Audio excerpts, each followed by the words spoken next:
ನಮಸ್ಕಾರ ಸ್ನೇಹಿತರೆ, ಮಸ್ತ್ ಮಗ ಚಾನಲ್ಗೆ ಸ್ವಾಗತ. ನಾನು ಅಮರ್ ಪ್ರಸಾದ್. ಏರ್ಪೋರ್ಟ್ಗೆ ಹೋದಾಗ ಒಂದು ದೋಸೆ ಅಥವಾ ಕಾಫಿ ರೇಟ್ ಎಷ್ಟಿರುತ್ತೆ ಅಂತ ನೋಡಿದಿರಲ್ಲ ಸ್ನೇಹಿತರೆ. ಹೊರಗಡೆ 50 ರೂಪಾಯಿಗೆ ಸಿಗೋ ಕಾಫಿ ಟೀಯಲ್ಲಿ 300-400 ರೂಪಾಯಿ. ಒಂದು ಪಫ್ ತಗೊಂಡ್ರು ಕೂಡ ಜೇಬಿಗೆ ಬ್ಲೇಡ್. ಅಷ್ಟು ದುಡ್ಡು ಕೊಟ್ಟು ತಿನ್ನೋಕೆ ಮನಸ್ಸು ಒಪ್ಪಲ್ಲ, ಹಸಿವು ತಡ್ಕೊಳಕ್ಕಾಗಲ್ಲ. ತುಂಬ ಜನಕ್ಕೆ ಹಂಗೆ ಫೀಲ್ ಆಗಿರುತ್ತೆ. ಆದರೆ ಅದೇ ಏರ್ಪೋರ್ಟ್ನಲ್ಲಿ ಎಲ್ಲೋ ಒಂದು ಮೂಲೆಯಲ್ಲಿ ಒಂದು ಗ್ಲಾಸ್ ಡೋರ್ ಇರುತ್ತೆ. ಅದರ ಒಳಗಡೆ ಕೆಲವರು VVIPಗಳ ಥರ ರಾಜಾರೋಷವಾಗಿ ಓಡಾಡ್ತಿರ್ತಾರೆ. ಅದೇ ಏರ್ಪೋರ್ಟ್ ಲೌಂಜ್ ಆಕ್ಸೆಸ್ ಅಂತ. ಒಳಗೆ ಹೋದರೆ AC ಇರುತ್ತೆ, ಕಂಫರ್ಟಬಲ್ ಸೋಫಾ, ವೈಫೈ, ಎಲ್ಲಕ್ಕಿಂತ ಮುಖ್ಯವಾಗಿ ಅಲ್ಲಿ ಬಿಸಿ ಬಿಸಿ ಊಟ, ಸ್ನ್ಯಾಕ್ಸ್, ಜ್ಯೂಸ್, ಕೂಲ್ ಡ್ರಿಂಕ್ಸ್ ಎಲ್ಲವೂ ಅನ್ಲಿಮಿಟೆಡ್, ಎಲ್ಲವೂ ಕಾಂಪ್ಲಿಮೆಂಟ್ರಿ. ಹೊರಗಡೆ 500,000 ಆಗೋ ಊಟವನ್ನು ಅಲ್ಲಿ ನಯಾ ಪೈಸೆ ಖರ್ಚಿಲ್ಲದೆ ಮಾಡ್ಬೋದು. ಇದನ್ನು ನೋಡಿ ಆ ಲಕ್ ನಮಗಿಲ್ಲ, ಅದಕ್ಕೆಲ್ಲ ತಿಂಗಳಿಗೆ ಲಕ್ಷ ಸಂಬಳ ಇರಬೇಕು, ಹೈ ಆನ್ಯುವಲ್ ಫೀಸ್ ಇರೋ ದುಬಾರಿ ಕ್ರೆಡಿಟ್ ಕಾರ್ಡ್ ಇರಬೇಕು ಅಂತ ನೀವೆಲ್ಲ ಅಂದ್ಕೊಂಡಿರ್ಬೋದು. ಆದರೆ ಸ್ನೇಹಿತರೆ, ನಿಮ್ಮ ಹತ್ರ ಇನ್ಕಮ್ ಪ್ರೂಫ್ ಇಲ್ವಾ? ಪರವಾಗಿಲ್ಲ, ಸಿಬಿಲ್ ಸ್ಕೋರ್ 0 ನೋ ಪ್ರಾಬ್ಲಮ್. ಅದಕ್ಕೊಂದು ಸೊಲ್ಯೂಷನ್ ಇದೆ. ಈಗ ನಾವು ಹೇಳೋ ಒಂದು ಕಾರ್ಡ್ ನಿಮ್ಮ ಹತ್ರ ಇದ್ರೆ ಏರ್ಪೋರ್ಟ್ ಲಾಂಜ್ ಆಕ್ಸೆಸ್ ನಿಮಗೆ VIP ಥರ ಸಿಗುತ್ತೆ. ಈ ಕಾರ್ಡ್ಗಾಗಿ ನೀವಿಡೋ ಹಣಕ್ಕೆ ಬಡ್ಡಿ 8% ವರೆಗೂ ಸಿಗ್ತಾ ಇದೆ ರೈಟ್ ನಾವು. ಯಾವುದು ಆ ಕಾರ್ಡ್? ಅದನ್ನ ಪಡ್ಕೊಳ್ಳೋದು ಹೇಗೆ? ಇದೆಲ್ಲವನ್ನ ಈ ವಿಡಿಯೋದಲ್ಲಿ ನೋಡ್ತಾ ಹೋಗೋಣ ಸ್ನೇಹಿತರೆ. ಕಡೆ ತನಕ ಮಿಸ್ ಮಾಡದೆ ನೋಡಿ. Lounge access secret. ಸಾಮಾನ್ಯವಾಗಿ ಏರ್ಪೋರ್ಟ್ ಲೌಂಜ್ ಆಕ್ಸೆಸ್ ಬೇಕು ಅಂತ ಹೇಳಿದ್ರೆ ದುಬಾರಿ, ವರ್ಷ ಸಿಕ್ಕಾಪಟ್ಟೆ ಚಾರ್ಜಸ್ ಇರೋ ಎಕ್ಸ್ಪೆನ್ಸಿವ್ ಕ್ರೆಡಿಟ್ ಕಾರ್ಡ್ಸ್ ಬೇಕಾಗುತ್ತೆ. ಇನ್ನು ಕೆಲ ಬ್ಯಾಂಕ್ಗಳ ಕಾರ್ಡ್ಗಳಿದ್ರೂ ಕೂಡ ಸಿಕ್ಕಾಪಟ್ಟೆ ಕಂಡೀಷನ್ ಹಾಕಿರ್ತಾರೆ. ಕಳೆದ 3 ತಿಂಗಳಲ್ಲಿ 50,000 ಅಥವಾ 1 ಲಕ್ಷ ಸ್ಪೆಂಡ್ ಮಾಡಿದ್ರೆ ಮಾತ್ರ ಲೌಂಜ್ ಆಕ್ಸೆಸ್ ಕೊಡ್ತೀವಿ ಅಂತ. ನೋಡಿ, ಲೌಂಜ್ ನಲ್ಲಿ ಫ್ರೀ ಊಟ ಮಾಡೋಕೆ ಅಂತ ಯಾರಾದ್ರೂ 50,000 ರೂಪಾಯಿ ಖರ್ಚು ಮಾಡ್ತಾರಾ? ಸಾಮಾನ್ಯ ಮಧ್ಯಮ ವರ್ಗದವರಿಗೆ ಇದು ಕಷ್ಟ ಆಗುತ್ತೆ. ಆದ್ರೀಗ ಸ್ಟೇಬಲ್ ಮನಿ ಮತ್ತು ಸೂರ್ಯೋದಯ ಬ್ಯಾಂಕ್ ಸಹಯೋಗದಲ್ಲಿ ಒಂದು ಹೊಸ ಕ್ರೆಡಿಟ್ ಕಾರ್ಡ್ ಬಂದಿದೆ. ಇದರಲ್ಲಿ ವರ್ಷಕ್ಕೆ 8 domestic airport lounge access complete free. And best part ಏನು ಅಂತ ಹೇಳಿದ್ರೆ, ನೋ ಮಿನಿಮಮ್ ಸ್ಪೆಂಡ್ ಕಂಡೀಷನ್. ನೀವು ಲೌಂಜ್ಗೆ ಹೋಗೋಕೆ ಶಾಪಿಂಗ್ ಮಾಡಬೇಕು, ಟಾರ್ಗೆಟ್ ರೀಚ್ ಮಾಡಬೇಕು ಅನ್ನೋ ರೂಲ್ಸ್ ಕೂಡ ಇದರಲ್ಲಿಲ್ಲ. ನಿಮ್ಮ ಜೇಬಲ್ಲಿ ಕಾರ್ಡ್ ಇದೆಯಾ, ನೇರವಾಗಿ ಲೌಂಜ್ ಕೌಂಟರ್ಗೆ ಹೋಗಿ ಕಾರ್ಡ್ ಸ್ವೈಪ್ ಮಾಡಿ ಒಳಗೆ ಹೋಗಿ ಫ್ರೀ ಫುಡ್, ರೆಸ್ಟ್ ಎಲ್ಲವೂ. ನೀವು ವರ್ಷಕ್ಕೊಮ್ಮೆ ಫ್ಲೈಟ್ನಲ್ಲಿ ಹೋಗೋರಾದರೂ ಸರಿ, ಆ ಒಂದು ಬಾರಿ ಹೋದಾಗ ಈ ಕಾರ್ಡ್ ಆ VVIP ಟ್ರೀಟ್ಮೆಂಟ್ ನಿಮಗೆ ಫ್ರೀಯಾಗಿ ಕೊಡಿಸುತ್ತೆ. ಸಿಬಿಲ್ ಬೇಡ, ಇನ್ಕಮ್ ಪ್ರೂಫ್ ಬೇಡ. ಹಾಗಿದ್ರೆ ಈ ಕಾರ್ಡ್ ಸಿಗೋದು ಯಾರಿಗೆ? ಎಲಿಜಿಬಿಲಿಟಿ ಏನು?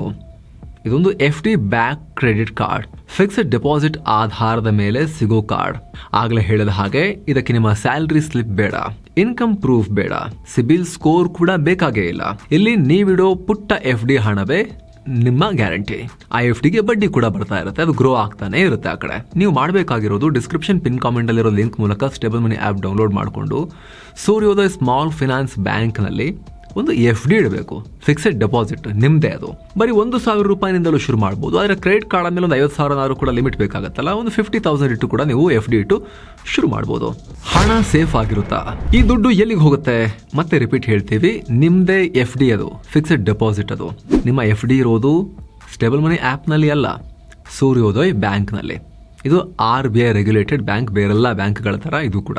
ಇದಕ್ಕೆ RBIನ ಸಬ್ಸಿಡರಿ DICGCಯ ಇನ್ಶೂರೆನ್ಸ್ ಕೂಡ ಇದಕ್ಕೂ ಅಪ್ಲೈ ಆಗುತ್ತೆ. ನಿಮ್ಮ 5 ಲಕ್ಷ ರೂಪಾಯಿವರೆಗಿನ ಡೆಪಾಸಿಟ್ಗೆ ಸರ್ಕಾರವೇ ಗ್ಯಾರಂಟಿ. ಹಾಗೆ ಡಬಲ್ ಬೆನಿಫಿಟ್ ಇದೆ. ಒಂದ್ ಕಡೆ ನಿಮ್ಮ ಹಣ ಬ್ಯಾಂಕ್ ನಲ್ಲಿ FD ಆಗಿ ಸೇಫ್ ಆಗಿರುತ್ತೆ. ಇದು ಸ್ಮಾಲ್ ಫಿನಾನ್ಸ್ ಬ್ಯಾಂಕ್ ಆಗಿರೋದ್ರಿಂದ 8% ವರೆಗೂ ಇಂಟ್ರೆಸ್ಟ್ ಅದು ಅರ್ನ್ ಮಾಡ್ತಾನೆ ಇರುತ್ತೆ ಕಂಟಿನ್ಯೂಸ್ಲಿ. ಯಾಕಂದ್ರೆ ಸದ್ಯಕ್ಕೆ ಬೇರೆಲ್ಲ ಕಡೆ ಇಂಟ್ರೆಸ್ಟ್ ರೇಟ್ ಕಮ್ಮಿ ಆದ್ರೂ ಕೂಡ ಸ್ಮಾಲ್ ಫಿನಾನ್ಸ್ ಬ್ಯಾಂಕ್ಗಳಲ್ಲಿ 8% ವರೆಗೂ ಇಂಟ್ರೆಸ್ಟ್ ಸಿಗ್ತಾ ಇದೆ. ನೆಕ್ಸ್ಟ್ ಚೇಂಜ್ ಆಗ್ಬೋದು ಮೇಲೆ ಕೆಳಗೆ, ಬಟ್ ರೈಟ್ ನಮ್ಮಷ್ಟು ಇಂಟ್ರೆಸ್ಟ್ ರೇಟ್ ಇದೆ. ಇನ್ನೇನು ಸಿಗುತ್ತೆ? Life time free. ಈ ಕಾರ್ಡ್ಗೆ ಯಾವುದೇ ಜಾಯ್ನಿಂಗ್ ಫೀ ಇಲ್ಲ, ಆನ್ಯುವಲ್ ಫೀ ಇಲ್ಲ, ಹಿಡನ್ ಚಾರ್ಜಸ್ ಇಲ್ಲ, complete life time free. RuPay and UPI. ಇದು ರೂಪೇ ಕಾರ್ಡ್. ಸೊ ನೀವು ಇದನ್ನ ಫೋನ್ಪೇ, ಗೂಗಲ್ ಪೇ, UPI ಆ್ಯಪ್ಗಳಿಗೆ ಲಿಂಕ್ ಮಾಡಿ UPI ಪೇಮೆಂಟ್ಗೂ ಕ್ರೆಡಿಟ್ ಕಾರ್ಡ್ ಬ್ಯಾಲೆನ್ಸ್ ಅನ್ನ ಯೂಸ್ ಮಾಡ್ಬೋದು. ಕ್ಯಾಶ್ ಬ್ಯಾಕ್ ಇರುತ್ತೆ. ನೀವು ಮಾಡೋ ಖರ್ಚಿನ ಮೇಲೆ 0.5% ರಿಯಲ್ ಕ್ಯಾಶ್ ಬ್ಯಾಕ್ ಸಿಗುತ್ತೆ. ಡಿಸ್ಕೌಂಟ್ಸ್ ಏನೇನೋ ಮಿಂಟ್ರಾ, ಅಪೋಲೋ, ಝೂಮ್ ಕಾರ್ನಂತ 100ಕ್ಕೂ ಅಧಿಕ ಪ್ರೀಮಿಯಂ ಬ್ರ್ಯಾಂಡ್ಗಳಲ್ಲಿ ಸ್ಪೆಷಲ್ ಡಿಸ್ಕೌಂಟ್ಸ್ ಇದೆ. ವೆಲ್ಕಮ್ ಬೋನಸ್ ಕೊಡೋದಿಲ್ವಾ? ಅದನ್ನೂ ಇದೆ. 2 ಬಾರಿ 250 ರೂಪಾಯಿಗಿಂತ ಜಾಸ್ತಿ ಟ್ರಾನ್ಸಾಕ್ಷನ್ ಮಾಡಿದ್ರೆ ಆಯ್ತು, 250 ರೂಪಾಯಿ ವೆಲ್ಕಮ್ ಕ್ಯಾಶ್ ಬ್ಯಾಕ್ ಸಿಗುತ್ತೆ. ನೀವು ವಿಡಿಯೋ ಕೆಳಗಿರೋ ಡಿಸ್ಕ್ರಿಪ್ಷನ್ ಮತ್ತು ಪಿನ್ ಮಾಡಿರೋ ಕಾಮೆಂಟ್ ಅಲ್ಲಿ ಕೊಟ್ಟಿರೋ ಲಿಂಕ್ ಮೂಲಕ ಹೋಗಿ ಅಪ್ಲೈ ಮಾಡಿದಾಗ. ಯಾರಿಗೆಲ್ಲ ಬೆಸ್ಟ್ ಇದು? ಯಾರು ಬೇಕಾದ್ರೂ ಅಪ್ಲೈ ಮಾಡಬಹುದು. ಫ್ರೀಲಾನ್ಸರ್ಸ್ ಅಂಡ್ ಹೋಮ್ ಮೇಕರ್ಸ್, ಸಂಬಳದ ಸ್ಲಿಪ್ ಇಲ್ಲದೆ ಆದ್ರೂ ಕೂಡ ಕ್ರೆಡಿಟ್ ಕಾರ್ಡ್ ಬೇಕು ಅನ್ನೋರು ಕೂಡ ಅಪ್ಲೈ ಮಾಡಬಹುದು. ಇನ್ನು ಸ್ನೇಹಿತರೆ, ಕ್ರೆಡಿಟ್ ಸ್ಕೋರ್ ಬಿಲ್ಡರ್ಸ್ಗೆ, ಕ್ರೆಡಿಟ್ ಸ್ಕೋರ್ ಇಲ್ಲ, ಬಿಲ್ಡ್ ಮಾಡಬೇಕು, ತುಂಬಾ ಜನಕ್ಕೆ ಅದೊಂದು ಲೆಕ್ಕಾಚಾರ ಇರುತ್ತೆ. ಯಾಕಂದ್ರೆ ಸ್ನೇಹಿತರೆ, ಕ್ರೆಡಿಟ್ ಸ್ಕೋರ್ ಎಲ್ಲದಕ್ಕೂ ಬೇಕು. ಇವಾಗ ಸಣ್ಣ ಸಾಲ, ದೊಡ್ಡ ಸಾಲ ಎಲ್ಲದಕ್ಕೂ ಬೇರೆ ಬೇರೆ ಕ್ರೆಡಿಟ್ ಸ್ಕೋರ್ ಕೇಳ್ತಾರೆ. ಅದಿಲ್ಲ ಅಂತ ಹೇಳಿದ್ರೆ ಫಿನಾನ್ಷಿಯಲ್ ಜಾತಕನೇ ಇಲ್ಲ ಅನ್ನೋ ಲೆಕ್ಕಕ್ಕೆ ಆಗಿಬಿಡುತ್ತೆ. ಉದಾಹರಣೆಗೆ ನೋಡಿ, ಪರ್ಸನಲ್ ಲೋನ್ ತಗೋಬೇಕು ಅಂತ ಹೇಳಿದ್ರೆ ಮಿನಿಮಮ್ 700 ಆಸುಪಾಸಿನ ಕ್ರೆಡಿಟ್ ಸ್ಕೋರ್ ಕೇಳ್ತಾರೆ ಮಿನಿಮಮ್. ಅದರಲ್ಲಿ ಗುಡ್ ಅಂದ್ರೆ ಪರ್ಸನಲ್ ಲೋನ್ಗೆ 750+ ಬೇಕು ಅಂತ ಕೇಳ್ತಾರೆ ಅಲ್ವಾ. ಹೋಮ್ ಲೋನ್ಗೆ 750ರಿಂದ 800+ ಇದ್ರೆ ಒಳ್ಳೇದು, ಇಂಟ್ರೆಸ್ಟ್ ರೇಟ್ ಚೆನ್ನಾಗಿ ಸಿಗುತ್ತೆ ಅಂತ ಹೇಳ್ತಾರೆ. ಹಾಗೆ ಕ್ರೆಡಿಟ್ ಕಾರ್ಡ್ ತಗೋಬೇಕು ಅಂದ್ರೂ ಕೂಡ ಮಿನಿಮಮ್ 700 ಅಥವಾ 750+ ಇದ್ರೆ ಒಳ್ಳೇದು ಅಂತ ಹೇಳ್ತಾರೆ. ಕ್ರೆಡಿಟ್ ಸ್ಕೋರ್ ಕೇಳ್ತಾರೆ. ಬಿಸ್ನೆಸ್ ಲೋನ್ಗೆ 750 ಆ್ಯಂಡ್ ಅಬೌವ್ ಕ್ರೆಡಿಟ್ ಸ್ಕೋರ್ ಕೇಳ್ತಾರೆ. ಆದರೆ ಸಾಲನೇ ಮಾಡಿಲ್ಲ ಅಂತ ಹೇಳಿದ್ರೆ ಅವರಿಗೆ ಕ್ರೆಡಿಟ್ ಕಾರ್ಡ್ ಸಿಗಲ್ಲ. ಕಾರ್ಡ್ ಇಲ್ಲ ಅಂತ ಹೇಳಿದ್ರೆ ಕ್ರೆಡಿಟ್ ಸ್ಕೋರ್ ಇಂಪ್ರೂವ್ನೇ ಆಗೋದಿಲ್ಲ, ಸಾಲನೇ ಮಾಡಿಲ್ಲ ಅಂತ ಹೇಳಿದ್ರೆ. ಒಂಥರ ವಿಷಚಕ್ರ ಥರ ಆಗ್ಬಿಟ್ಟಿರುತ್ತೆ.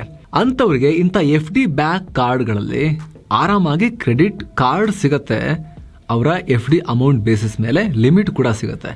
ಅದನ್ನು ಅವರು ಯೂಸ್ ಮಾಡಿಕೊಂಡು ಟೈಮಿಗೆ ಕರೆಕ್ಟಾಗಿ ಬಿಲ್ ಕಟ್ತಾ ಹೋದ ಹಾಗೂ ಕೂಡ ಅವರ ಕ್ರೆಡಿಟ್ ಸ್ಕೋರ್ ಇಂಪ್ರೂವ್ ಆಗ್ತಾ ಹೋಗುತ್ತೆ. ಅವರ ಕ್ರೆಡಿಟ್ ಹಿಸ್ಟ್ರಿ ಬಿಲ್ಡ್ ಆಗುತ್ತೆ, ಅವರ ಕ್ರೆಡಿಟ್ ಪ್ರೊಫೈಲ್ ಕ್ರಿಯೇಟ್ ಆಗುತ್ತೆ ಅಲ್ಲಿ. ಇದರಿಂದ ನೆಕ್ಸ್ಟ್ ಅವರು ಬಿಗ್ಗರ್ ಲೋನ್ಸ್ಗೆ ಅಪ್ಲೈ ಮಾಡೋ ಸಂದರ್ಭದಲ್ಲಿ, ಉದಾಹರಣೆಗೆ ಹೋಮ್ ಲೋನಾ, ವೆಹಿಕಲ್ ಲೋನಾ ಅಥವಾ ಬಿಸ್ನೆಸ್ ಲೋನಾ, ಅದಕ್ಕೆಲ್ಲ ಅಪ್ಲೈ ಮಾಡೋ ಟೈಮ್ನಲ್ಲಿ ಕೇಳಿದಾಗ ಕ್ರೆಡಿಟ್ ಸ್ಕೋರ್ ಎಲ್ಲಿ ಕೇಳಿದಾಗ ಅಯ್ಯೋ ನಂದಿಲ್ಲ, ಇನ್ನು ನನ್ನ ಏನು ಲೋನೇ ಮಾಡಿಲ್ಲ, ಕ್ರೆಡಿಟ್ ಹಿಸ್ಟ್ರಿನೇ ಇಲ್ಲ ಅಂತ ಹೇಳೋ ಸನ್ನಿವೇಶ ಬರೋದಿಲ್ಲ. ಎಸ್ಟಾಬ್ಲಿಷ್ಡ್ ಕ್ರೆಡಿಟ್ ಹಿಸ್ಟ್ರಿ ಅಲ್ಲಿ ಕ್ರಿಯೇಟ್ ಆಗಿರುತ್ತೆ. ಏನೋ ಸ್ನೇಹಿತರೆ, ಕ್ರೆಡಿಟ್ ಸ್ಕೋರ್ ಅಂತ ಬಂದಾಗ 2-3 ಇಂಪಾರ್ಟೆಂಟ್ ಟಿಪ್ಸ್ ಅನ್ನ ಮೈಂಡಲ್ಲಿ ಇಟ್ಕೊಂಡಿರ್ಬೇಕು ನಾವು. ಕ್ರೆಡಿಟ್ ಸ್ಕೋರ್ನ ಇಂಪ್ಯಾಕ್ಟ್ ಮಾಡುವಂಥ ಅಂಶಗಳೇನು ಅಂತ ಹೇಳಿ, ಮುಖ್ಯವಾಗಿ ರೀಪೇಮೆಂಟ್ ಹಿಸ್ಟ್ರಿ 30% ವೇಟೇಜ್ ಇದೆ ಇದಕ್ಕೆ.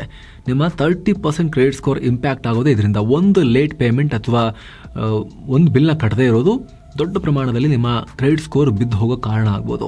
ಆದರೆ ಈ ಥರ FD ಬ್ಯಾಕ್ ಕ್ರೆಡಿಟ್ ಕಾರ್ಡಲ್ಲಿ ಏನಾಗುತ್ತೆ ಅಂದರೆ ಸ್ನೇಹಿತರೆ, ಲಿಮಿಟ್ ನೀವು FD ಎಷ್ಟಿಟ್ಟಿರ್ತೀರೋ ಅಷ್ಟೇ ನಿಮಗೆ ಲಿಮಿಟ್ ಇರೋದ್ರಿಂದ ಕೇರ್ಫುಲಿ ಸ್ಪೆಂಡ್ ಮಾಡೋ ಹ್ಯಾಬಿಟನ್ನು ನಮಗದು ರೂಢಿಸ್ಕೊಳ್ಳೋಕ್ಕೆ ಹೆಲ್ಪ್ ಮಾಡ್ಬೋದು. ಜೊತೆಗೆ ಟೈಮ್ಲಿ ರೀಪೇಮೆಂಟ್ಗೂ ಅದು ಹೆಲ್ಪ್ ಮಾಡ್ಬೋದು. ಅದರಿಂದ ನಿಮಗೆ ಕ್ರೆಡಿಟ್ ಸ್ಕೋರ್ ಕಂಟಿನ್ಯೂಸ್ಲಿ ಇಂಪ್ರೂವ್ ಆಗ್ತಾ ಹೋಗೋಕೆ ಸಾಧ್ಯ ಆಗುತ್ತೆ. ಈ ರೀತಿ FD ಬ್ಯಾಕ್ ಕ್ರೆಡಿಟ್ ಕಾರ್ಡ್ಗಳಿಂದ ಕೇವಲ 4ರಿಂದ 6 ತಿಂಗಳಲ್ಲಿ ನಿಮ್ಮ ಕ್ರೆಡಿಟ್ ಸ್ಕೋರನ್ನು 750+ ತಗೊಂಡು ಹೋಗೋಕ್ಕೂ ಕೂಡ ಅವಕಾಶ ಇರುತ್ತೆ. ಹಾಗೆ ಕ್ರೆಡಿಟ್ ಮಿಕ್ಸ್ ಅಂತ ಇರುತ್ತೆ. ನೀವು ತಗೊಂಡಿರೋ ಸಾಲದಲ್ಲಿ ಸೆಕ್ಯೂರ್ಡ್ ಸಾಲ ಯಾವುದು, ಅನ್ಸೆಕ್ಯೂರ್ಡ್ ಸಾಲ ಯಾವುದು, ಅದರ ಮೇಲೂ ಕೂಡ ಸ್ನೇಹಿತರೆ ನಿಮ್ಮ ಕ್ರೆಡಿಟ್ ಸ್ಕೋರ್ ಡಿಸೈಡ್ ಆಗುತ್ತೆ. ಜೊತೆಗೆ ಇನ್ನೊಂದು ಮುಖ್ಯವಾಗಿರೋ ಅಂಶ ಯಾವ್ದು ಇಂಪ್ಯಾಕ್ಟ್ ಮಾಡುತ್ತೆ ಕ್ರೆಡಿಟ್ ಸ್ಕೋರ್ ಮೇಲೆ ಅಂದರೆ ಕ್ರೆಡಿಟ್ ಯುಟಿಲೈಸೇಷನ್. ನಿಮ್ಮ ಲಿಮಿಟ್ನ 30% ಒಳಗಡೆನೆ ಯಾವಾಗಲೂ ಕೂಡ ನೀವು ಯುಟಿಲೈಸ್ ಮಾಡ್ತಾ ಕಟ್ತಾ ಹೋದರೆ ಅವಾಗ ನೀವು ಸಾಲಕ್ಕೋಸ್ಕರ ತುಂಬ ಹಂಗ್ರಿ ಇದ್ದೀರಿ. ಕ್ರೆಡಿಟ್ ಕಾರ್ಡ್ನ ಈ ಮನುಷ್ಯ ಲಿಮಿಟ್ ಎಂಡ್ ಆಗೋ ತನಕ ಫುಲ್ ಉಜ್ತಾ ಇಲ್ಲ, ಸಾಲದ ಮೇಲೆ ತುಂಬ ಡಿಪೆಂಡ್ ಆಗಿಲ್ಲ ಅನ್ನೋ ಮೆಸೇಜ್ ಪಾಸ್ ಆಗುತ್ತೆ. ಅದರಿಂದಲೂ ಕೂಡ ಕ್ರೆಡಿಟ್ ಸ್ಕೋರ್ ಇಂಪ್ರೂವ್ ಆಗುತ್ತೆ. ಸೊ ಸ್ನೇಹಿತರೆ, ಯಾರಿಗೆಲ್ಲ ಕ್ರೆಡಿಟ್ ಸ್ಕೋರ್ ಇಂಪ್ರೂವ್ ಮಾಡಬೇಕು ಅಂತ ಇರುತ್ತೆ ಅವ್ರಿಗೂ ಕೂಡ FD ಬ್ಯಾಕ್ ಕ್ರೆಡಿಟ್ ಕಾರ್ಡ್ಗಳು ಒಂದು ಆರಂಭದ ಮೆಟ್ಟಿಲಾಗಿ ಹೆಲ್ಪ್ ಮಾಡ್ಬೋದು. ಹಾಗೆ ಸೀನಿಯರ್ ಸಿಟಿಸನ್ಸ್ ಅವರು ಕೂಡ ಇದಕ್ಕೆ ಅಪ್ಲೈ ಮಾಡಿ ಅವರು ಅದನ್ನು ಯೂಸ್ ಮಾಡ್ಕೋಬಹುದು. ಈ 3 ಕ್ಯಾಟಗರಿ ಅಂತಲ್ಲ, ಯಾರು ಬೇಕಾದರೂ ಅಪ್ಲೈ ಮಾಡಿ ಈ ಪ್ರೀಮಿಯಂ ಕ್ರೆಡಿಟ್ ಕಾರ್ಡ್ನ ತಗೋಬಹುದು. ಅಪ್ಲೈ ಮಾಡೋದು ಹೇಗೆ? ಪ್ರಾಸೆಸ್ ಪೂರ್ತಿ ಡಿಜಿಟಲ್, ಎಲ್ಲೂ ಹೋಗಬೇಕಾಗಿಲ್ಲ. ನೀವು ಕೂತಿರೋ ಜಾಗದಲ್ಲೇ ಸ್ಟೇಬಲ್ ಮನಿ ಆ್ಯಪ್ ಡೌನ್ಲೋಡ್ ಮಾಡಿಕೊಂಡು, ವಿಡಿಯೋ ಕೆಳಗಡೆ ಡಿಸ್ಕ್ರಿಪ್ಷನ್ ಮತ್ತು ಪಿನ್ ಮಾಡಿರೋ ಕಮೆಂಟ್ ಲಿಂಕನ್ನು ಕೊಟ್ಟಿರ್ತೀವಿ, ಅದನ್ನು ಕ್ಲಿಕ್ ಮಾಡಿ ಡೌನ್ಲೋಡ್ ಮಾಡಿಕೊಂಡು KYC ಕಂಪ್ಲೀಟ್ ಮಾಡಿ FD ಬುಕ್ ಮಾಡಿದ್ರೆ ಇನ್ಸ್ಟೆಂಟ್ ಆಗಿ ವರ್ಚುವಲ್ ಕಾರ್ಡ್ ನಿಮ್ಮ ಮೊಬೈಲ್ಗೆ ಬಂದ್ಬಿಡುತ್ತೆ. ಫಿಸಿಕಲ್ ಕಾರ್ಡ್ ನಿಮ್ಮ ಮನೆಗೆ ಆಮೇಲೆ ಶಿಪ್ಪಿಂಗ್ ಆಗುತ್ತೆ, ಬರುತ್ತೆ, ಸೆಂಡ್ ಮಾಡ್ತಾರೆ. ಸೊ ಸ್ನೇಹಿತರೆ, ಆಸಕ್ತರು ಮಿಸ್ ಇಲ್ಲದೆ ಡಿಸ್ಕ್ರಿಪ್ಷನ್ ಮತ್ತು ಪಿನ್ ಮಾಡಿರೋ ಕಮೆಂಟನ್ನು ಚೆಕ್ ಮಾಡಿ.